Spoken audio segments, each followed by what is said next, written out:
Well, I've been a journalist for about 25 years, and I was educated to lie, to betray, and not to tell the truth to the public. But seeing right now, within the last months, how far how the German and American media tries to bring war to the people in Europe, to bring war to Russia. This is a point of no return, and I'm going to stand up and say it is not right what I have done in the past, to manipulate people, to make propaganda against Russia, and it is not right what my colleagues do and have done in the past, because they are bribed to betray the people, not only in Germany, all over Europe. The reason writing this book was that I am very fearful of a new war in Europe, and I don't like to have this situation again, because war is never coming from itself. There is always people behind it to push for war. And this is not only politicians, this is journalists too. And I just have written in the book how we have betrayed in the past our readers just to push for war, and because I don't want this anymore. I'm fed up with this propaganda. We live in a banana republic and not in a democratic country where we have press freedom, where we have human rights. If you see the German media, especially my colleagues who day by day write against the Russians, who are in transatlantic organizations and who are supported by the United States to do so, well, people like me, I became an honorary citizen of the state of Oklahoma in the United States. Just why? Just because I write pro-American. I wrote pro-American. I was supported by the Central Intelligence Agency, by the CIA. Why? Because I should be pro-American. I'm fed up with it. I don't want to do it anymore. And so I've just written a book not to earn money. No, it will cause a lot of trouble for me, just to give the people in this country, in Germany, in Europe, and all over the world, just to give them a glimpse of a view what goes up behind the closed doors. Yes, there is many examples for that. If we go just back to history, if you go into the year 1988, if you go to your archives, you will find in March 1988 there was in Iraq the Kurdish people have been gassed with poisoned gas. That is known all over the world. But in July 1988, they sent me to a town called Zubeidat, that is on the Iraqi-Iranian border. There was war. It was war between the Iranians and the Iraqis, and I was sent there to photograph how the Iranians have been gassed with poisoned gas, with German poisoned gas. You call it Lost and Zarine, mustard gas, made by Germany. They have been gassed, and I was there to make photographs how these people have been killed by poisoned gas from Germany. When I came back to Germany, there was just one small photo in a newspaper, in the Frankfurter Allgemeine, and there was one small article not writing how impressive, brutally, how unhuman, how terrible it was to kill decades after the end of the Second World War, people with German poisoned gas. So this was a situation I feel misused for having been there and just to give a documentary what has been done, but not being allowed to cry out to the world what we have done behind closed doors. Up to today, it's not well known in the public that with German public gas, there have been hundreds or thousands of people gassed in this city of Zubeidat. Now, you ask, what have I done for intelligence agencies? So please see, most of the journalists you see in foreign countries, they claim to be journalists, and they might be journalists, European or American journalists, but many of them, like me in the past, are so-called non-official cover. That's what the Americans call that. I have been a non-official cover. Non-official cover means what? It means you too work for an intelligence agency. You help them if they want you to help them, but they will never, when you are locked, or when they find out that you are not only a journalist but a spy too, they will never say, "Oh, this was one of our guys." They will not know you. That means non-official cover. So I have helped them in several situations, and I feel ashamed for that too now. Like I feel ashamed that I have worked for a very recommended newspaper like the Frankfurter Allgemeine, because I was bribed by billionaires, I was bribed by the Americans not to report exactly the truth, but I just imagined in my car while I was driving to this interview, I just tried to work out in my brain what would have happened if I would have written a pro-Russian article in the Frankfurter Allgemeine. Well, I don't know what would have happened, but we were all educated to write pro-European, pro-American, but please, not pro-Russian. So I'm very sorry for that, but this is not what I understand for democracy and for press freedom. I'm very sorry for that. Well,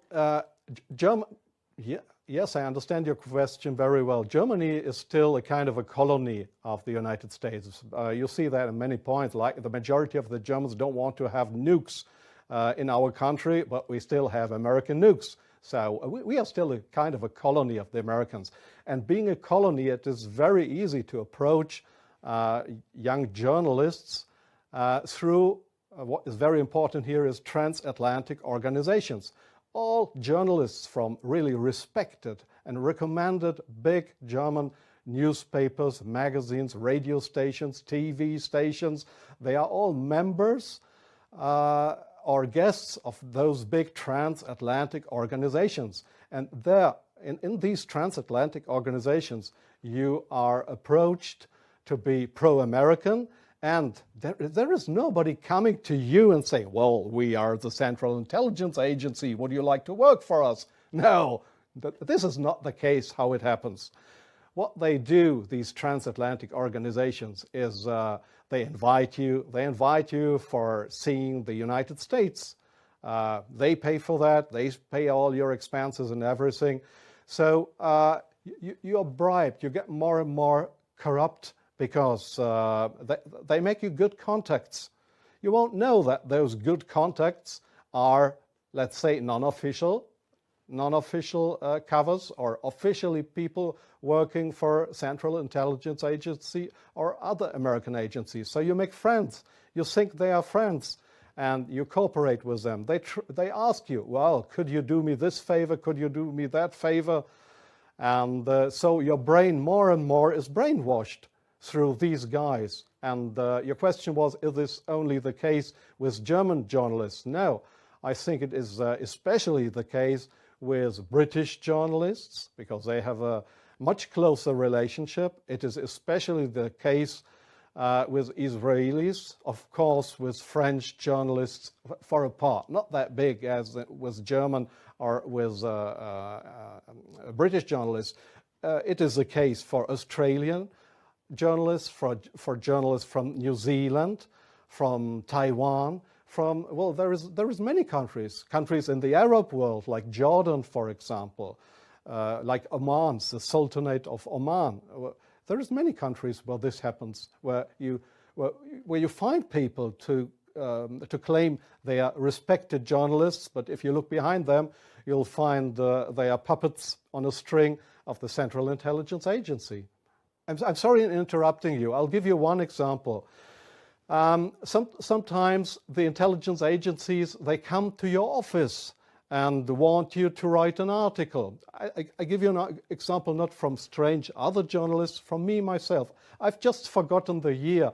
I just remember that the German Foreign Intelligence, Bundesnachrichtendienst, it is just a sister organization of the Central Intelligence Agency. It was founded by the American Intelligence Agency. So one day the BND, this German Foreign Intelligence Agency, came to my office at the Frankfurter Allgemeine in Frankfurt. And they wanted me to write an article about Libya and about Colonel Muammar Gaddafi. I had absolutely no secret informations regarding Colonel Muammar Gaddafi and Libya. But they gave me all these secret informations, and they just wanted me to write, to sign the article with my name. I did that, but it was an article that was published in the Frankfurter Allgemeine that originally came from the Bundesnachrichtendienst, from the German Foreign Intelligence Agency. So do you really think that this is journalism, intelligence agencies writing articles? Oh yes, that article, I have reprinted it partly in my book. That article was how Libya and Colonel Muammar Gaddafi, how he secretly tried to build a poison gas factory, I think in Rapta was the name, yeah. And I got all those informations. It was a story that was printed worldwide 2 days later. But I had no information on that. It was the intelligence agency that wanted me to write this article. So, but this is not the way journalism should work, that intelligence agencies, that they decide what is printed and what not. If I say no, I give you an example from a very good example if you say no. Well, we have a rescue unit in Germany with helicopters for traffic accidents. It's called, they call themselves the Yellow Angels. There was one guy who didn't want to cooperate. He was a pilot of the helicopter service of the Yellow Angels in Germany. This guy said no to the Foreign Intelligence Service, Bundesnachrichtendienst, when they approached him and wanted him as a non-official cover to work for the German Foreign Intelligence Agency, under just to pretend to be somebody from the Yellow Angels. So what happened was that he lost his job, and the court in Germany, the judge decided that they were right, because such a guy could not be trusted.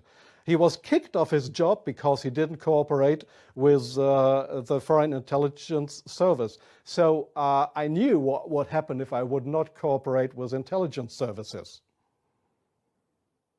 Well, I have had, let me say, 6 times my house was house searched because I was accused by the public prosecutor, the German public prosecutor. I was accused of leaking secrets of states. 6 times house searched. Well, they hoped that I wouldn't do that ever again.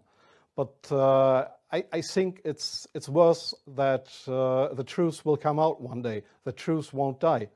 And I don't mind what will happen. I've had 3 heart attacks.